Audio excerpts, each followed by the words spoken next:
एक घटस्फोटित स्त्री होती. घरची परिस्थिती खूप गरिबीची असल्यामुळे तिच्या आईने ती 18 वर्षांचीच होत आली नाही तर तिचे लग्न उरकून टाकले. नलूला वाटले, चला लग्नानंतर तरी आपण सुखात राहू. पण तिचं हे स्वप्न पण अपूर्णच राहिलं.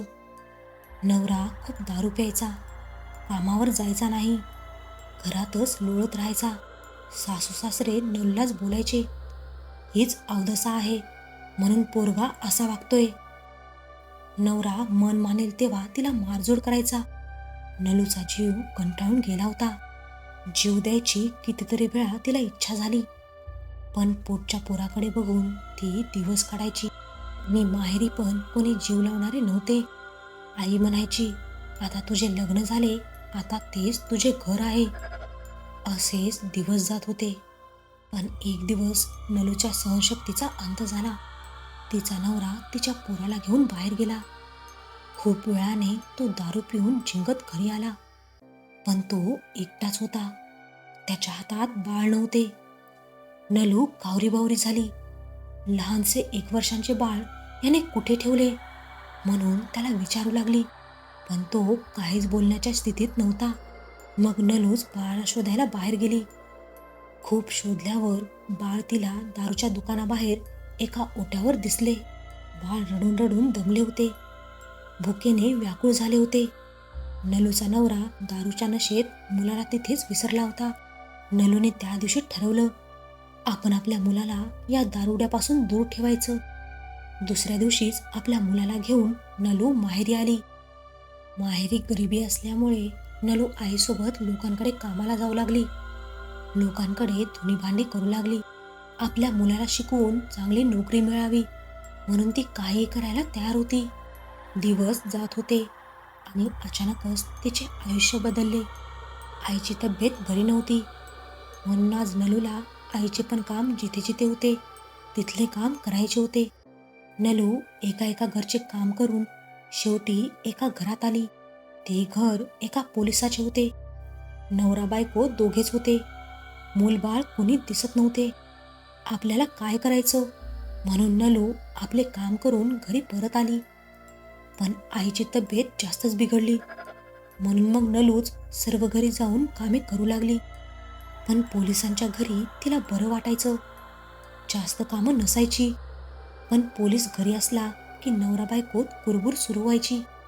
नलूला एवढं समजलं की यांना मूलबाळ नाही आणि दोष बायकोत आहे म्हणून तो बायकोचा राग करतो.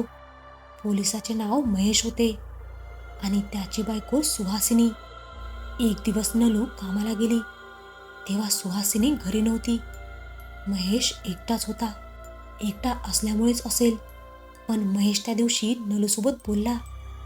आपले दुःख तिला सांगितले. त्याला मुलाची खूप आवड आहे, पण घरात मूल नाही म्हणून तो खूप दुःखी होता. दुसरं लग्न करायचा त्याचा विचार होता, पण बायको घटस्फोट द्यायला तयार नव्हती. नलू पण खूप दिवसांनी कुणा पुरुषाशी बोलत होती. तिने पण आपली कथा त्याला सांगितली. दोघेही दुःखी असल्यामुळेच असेल, पण नलू आणि महेश एकमेकांकडे आकर्षित झाले.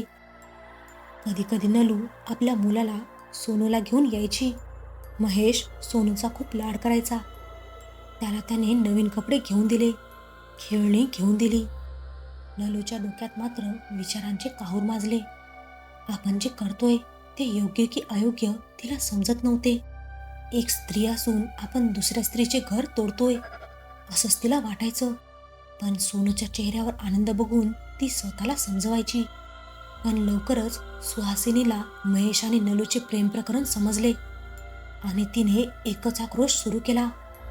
तिने नलूला कामावरून काढून टाकले. नलूला खूप शिव्या दिल्या आणि पुन्हा घरी न यायची ताकीद दिली. तरी पण महेश आणि नलू बाहेर भेटायचे. महेशने नलूसोबत लग्न करण्याचा निश्चय केला. तो सुहासिनीवर घटस्फोटासाठी दबाव टाकू लागला, पण सुहासिनी ऐकायलाच तयार नव्हती. जोपर्यंत मी जिवंत आहे तोपर्यंत मी या घरात दुसऱ्या स्त्रीला येऊ देणार नाही, अशी तिने नवऱ्याला धमकी दिली. रोज खूप भांडणं व्हायची. महेश खूप कंटाळून गेला आणि अचानकच सुहासिनीची तब्येत खराब झाली. ती आजारी पडली.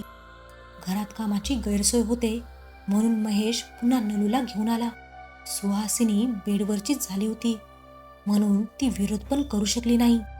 महेश आणि नलूची थट्टा मस्करी ती ऐकायची तेव्हा तिच्या जीवाची खूप तगमग होत असे. अखेर एके रात्री सुहासिनी मेली. सुहासिनीच्या मृत्यूची बातमी कळताच तिचे सर्व नातेवाईक आले. सर्वांनाच महेशवर संशय होता, पण महेश हा पोलीस खात्यात काम करणार होता. वरून संशय सिद्ध करायला काहीच पुरावे नव्हते म्हणून सर्व अंत्यविधी करून परत गेले. काही दिवसांनी महेशने नलूसोबत साध्या पद्धतीने लग्न केले आणि नलू सोनूला घेऊन महेशच्या घरी आली. नलूला तर स्वर्ग मिळाल्याचा आनंद झाला. कुठे तो मोलमजुरी करणारा दारुडा नवरा आणि कुठे हा सरकारी खात्यात नोकरी करणारा नवरा. तिचे तर नशीबच उजळले. महेशने सोनूला आपले नाव पण दिले, त्याला शाळेत घातले. सुहासिनीच्या भारी भारी साड्याने कपाट भरून होते.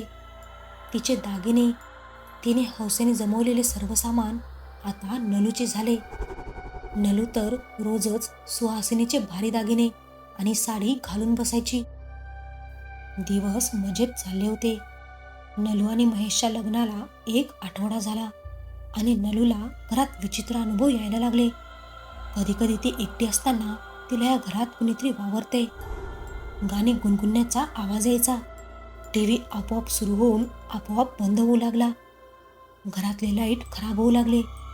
एकदा नलू सुहासिनीची साडी आणि दागिने घालून आरशासमोर उभी होती तर तिला आरशात तिचे प्रतिबिंब न दिसता सुहासिनी दिसू लागली. रात्री बेडवर तिला महेशच्या बाजूला सुहासिनी झोपलेली दिसायची. ह्या सर्व प्रकाराने नलू खूप घाबरून गेली. हे बघ नलू, हे तुझ्या मनाचे खेळ आहेत. सुहासिनी कधीचीच मरून गेलीये, आता ती परत कधीच येणार नाही. महेश नलूला समजावत होता. नाही हो, मी खरंच तिला बघितलंय, विश्वास करा माझ्यावर. सोनू पण रात्री झोपेतून किंचाळत उठतो. त्याला म्हणे कुणीतरी स्वप्नात कान पकडून घराच्या बाहेर हकलते. नलू सांगत होती पण महेश हसण्यावारी नेत होता. त्याला हे सर्व नलूचं भ्रम वाटत होतं. महेश ड्युटीवर गेला आणि नलूने सुहासिनीचे कपाट उघडून तिच्या साड्या बघायला सुरुवात केली. सर्व साड्या खूप भारी होत्या. नलूने जन्मात अशा भारी साड्या बघितल्या नव्हत्या. पण हे काय, सर्वच साड्या आज ओलसर का वाटत आहेत? आतमध्ये पाणी कसं काय गेलं? अचानकच तिचं लक्ष आपल्या हाताकडे गेलं आणि ती जोरात किंचाळली. तिच्या दोन्ही हातांना रक्त लागले होते. सर्व साड्या रक्ताने माखल्या होत्या. नलू घाबरली आणि पटकन महेशला फोन करून घरी बोलावले. महेश येईपर्यंत ती घराच्या बाहेरच बसून राहिली. काय झाले नलू, तू अशी बाहेर का बसलीस? तुझा चेहरा असा काय पांढरा पडलाय? ती आली परत. ती मला ह्या घरात नाही राहू द्यायची. नलू उकसाबुकशी रडत होती. नलूने सर्व प्रकार महेशला सांगितला. महेश आत जाऊन बघतो तर सर्व साड्या नीट घड्या करून कपाटात ठेवल्या होत्या. रक्त वगैरे तर कुठेच काही नव्हते. तू जास्तच विचार करते म्हणून असे भास तुला होत आहेत. नाही हो, खरंच सुहासिनीची आत्मा या घरात आहे. आत्मा वगैरे काहीच नसते, सर्व भास आहेत. आणि हे बघ, उठसूट मी घरी नाही येऊ शकत, मला ड्युटी पण करायची आहे. एवढं बोलून महेश रागात निघून गेला.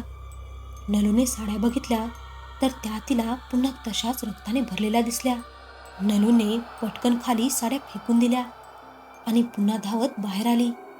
सोनू शाळेतून येईपर्यंत ती बाहेरच बसून राहिली. रात्री जेवण झाले आणि सर्वजण झोपले.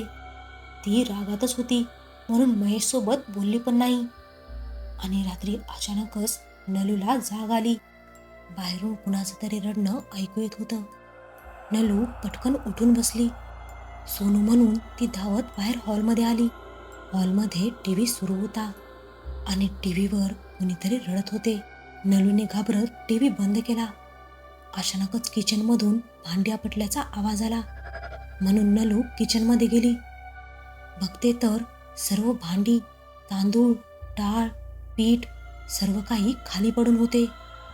नलू डोळे विस्फारून बघतच राहिली आणि तिला पाठीमागे कुणीतरी उभे असल्याचा भास झाला. नलू पटकन बाहेर आली. बेडरूमकडे जायला ती वळणार, तेवढ्यातच तिचे लक्ष सोफ्याकडे गेले. सोफ्यावर सुहासिनी बसली होती, केस मोकळे सोडलेले, कपाळ लाल कुंकवाने भरलेलं, आणि ती थंड नजरेने नलूकडे एकटक बघत होती. जोरात ओरडून नलू बेडरूममध्ये आली आणि पटकन चादर पांघरून घेतली. भीतीने ती थरथर कापत होती. काही वेळाने नलूने डोळे उघडले आणि समोरच तिच्या बेडवर तिच्या चादरीत सुहासिनी होती. आणि नलूला बघून ती जोरात हसली. जोरात ओरडून नलू बेशुद्ध पडली. नलूला जाग आली तेव्हा सकाळचे 9 वाजले होते. तिची आई महेश तिच्या जवळच बसून होते. आईला बघून नलू रडायलाच लागली. आईला नलूच्या बोलण्यावर विश्वास बसला. ती महेशची परवानगी घेऊन नलू आणि सोनूला काही दिवसासाठी आपल्या घरी घेऊन गेली. जायच्या आधी नलूने किचनमध्ये जाऊन बघितलं तर सर्व भांडी जशाच तशी होती. तांदूळ, डाळ सर्वच जागच्या जागी होतं. मग रात्री आपल्याला खरंच भास झाला की काय? नलू पटकन बेडरूममध्ये गेली आणि चादरीला पूर्ण उलटी करून बघू लागली. आणि एका ठिकाणी तिला चादरीला कुंकू लागलेले दिसले. नलू टिकली लावायची. सुहासिनी रात्री मळवट भरून होती, म्हणजे ती खरंच आली होती. नलूला दरदरून घाम फुटला. तशीच धावत ती बाहेर आली आणि सोनूचा हात पकडून ती अंगावरच्या कपड्यावरच आईसोबत गेली. सुहासिनीच्या एकही दागिन्याला व साडीला हात लावायची तिच्यात हिंमत झाली नाही. रात्री महेश नलूच्या आईकडे जेवण करायला गेला तेव्हा नलूच्या आईने आणि नलूने ते घर सोडून दुसरीकडे राहायला जाऊ म्हणून विषय काढला. पण महेश हे घर सोडायला तयार नव्हता, कारण मोठ्या हौसेने त्याने हे घर बांधले होते आणि पोलीस स्टेशन पण जवळच होते. चांगल्या सोयीचे घर सोडून दुसरीकडे राहायला जायचं त्याला आवडलं नाही. आणि सुहासिनी दिसते, तिचा आत्मा आहे वगैरे गोष्टी तर त्याला बकवासच वाटत होत्या. जेवण करून तो आपल्या घरी परत आला. घरी यायला त्याला 10 वाजले. एकटाच असल्यामुळे महेश हॉलमध्ये टीव्ही बघत बसला. बघता बघता त्याचा डोळा लागला. अचानकच त्याला जाणवले कोणीतरी आपल्याजवळ खेटून बसून आहे आणि तिचे हात त्याच्या गळ्यात आहेत. डोळे बंद करूनच त्याने नलू असे म्हणून त्या व्यक्तीला जवळ घेतले आणि त्याच्या नाकात दुर्गंधीचा भपकार आला. महेश पटकन डोळे उघडून बसला. समोर सुहासिनी होती. तिच्या अंगावरचं मांस चढून लोंबकळत होतं. ओठ फाटले होते आणि ती इतकी भेसूर हसली की महेशला अटॅक येऊन तो मरतो की काय असं वाटायला लागलं. आणि अशा सुहासिनीला त्याने चक्क मिठी मारली म्हणून त्याला कसं तरीच होऊन तो उलटी करू लागला. उलटी करून करून तो दमला. सुहासिनीपासून दूर कसं पळता येईल म्हणून महेश रस्ता बघू लागला. त्याला सरपटताना बघून सुहासिनी अजूनच खिदळू लागली. महेश गयावया करू लागला, माफी मागू लागला, पण सुहासिनी त्याला सोडणार नव्हती, कारण महेशनेच तिचा खून केला होता, तोही प्लॅन करून. कुणालाच महेश विरुद्ध काही पुरावा सापडला नाही. स्लो पॉइझन देऊन महेशने सुहासिनीचा काटा काढला आणि नलूसोबत लग्न केले. सुहासिनीचे आपल्या नवऱ्यावर, घरावर, संसारावर खूप प्रेम होते. बाहेरची कुणी व्यक्ती येऊन त्यावर राज करेल हे ती सहन करू शकत नव्हती, म्हणून तिची आत्मा परत आली होती. महेश कसा तरी धडपडत उभा राहिला आणि बाहेर अंगणात आला. सुहासिनीचा हात लांब होत होत महेशच्या मानेपर्यंत पोहोचला. महेशने मागे वळून बघितलं तर त्याला हाडाचा सापळा दिसला. जोरात ओरडून महेश खाली कोसळला. दुसऱ्या दिवशी नलूला शेजारच्या लोकांनी निरोप दिला महेशच्या मृत्यूचा. पोलीस आले. महेश अंगणात पडला होता. त्याला हार्ट अटॅक आला आणि तो अंगणातच मरून पडला. पण नलू समजली हे काम सुहासिनीचेच आहे. महेश आणि सुहासिनीचे नातेवाईक आले. नलूला आणि तिच्या मुलाला आता प्रॉपर्टीमधून काही रक्कम द्यावी लागेल असा विचार सर्वांनीच मांडला. पण नलूने मला काहीच नको म्हटले आणि सोनूला घेऊन ती परत आपल्या नशिबाला दोष देत आईकडे परत आली, कारण सुहासिनी तिला काहीच मिळू देणार नव्हती हे नलू समजली होती. खरं तर नलूचा सुहासिनीच्या खुनात प्रत्यक्ष हात नव्हता, पण महेशला वारंवार ती लग्नासाठी दबाव टाकायची त्यातूनच त्याने हे कृत्य केले होते. शेवटी तिच्या हातात काहीच आले नाही. जे दुसऱ्याचं आहे ते कधीच आपलं होऊ शकत नाही. म्हणून कधीच लालसा करू नये.